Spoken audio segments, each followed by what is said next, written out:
All right, let's dive into this fascinating piece of history transformed into nature's playground. I'm talking about the Walden Wallkill Rail Trail in New York. It's a trail with a past, isn't it? Absolutely. This rail trail follows part of the former Wallkill Valley Railroad's corridor, a line that once connected communities across Ulster County, New York. It's incredible how something built in the 1800s for transportation can now serve as a scenic spot for walking and biking. How did this transition happen?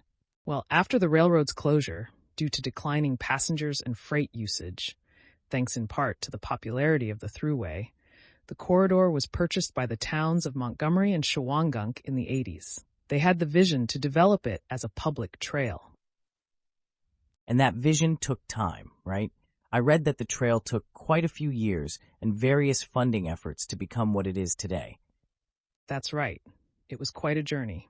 Plans to pave the trail between Walden and Wallkill only really gained momentum in the early 2000s.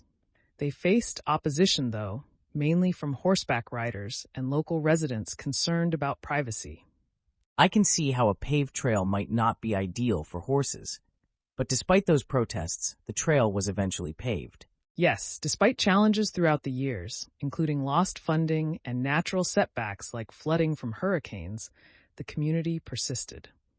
The paved trail was officially opened in 2009. I guess that shows the resilience and commitment of the local community, wanting to transform a piece of history into a living space for everyone to enjoy. That's a great way to put it.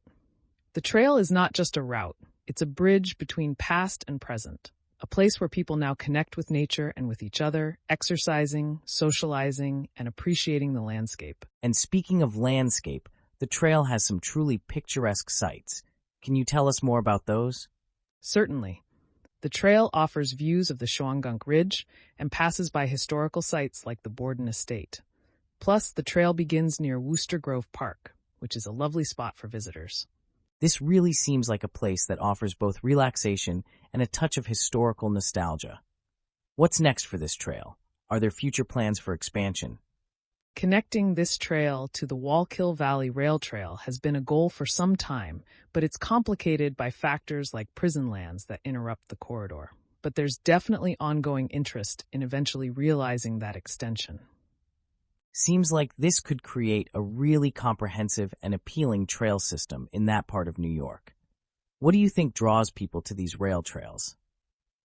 I think it's the combination of accessibility, where both casual walkers and serious bikers can enjoy it, and the chance to engage with history and nature all at once. It's about leisure and learning in one stretch of path. It's amazing how these trails preserve history while paving the road, literally, for future recreation. Thanks for sharing the story behind the Walden Wallkill Rail Trail. Glad to be here. Exploring how communities can repurpose old infrastructures into valuable assets is always exciting. It's a story worth telling.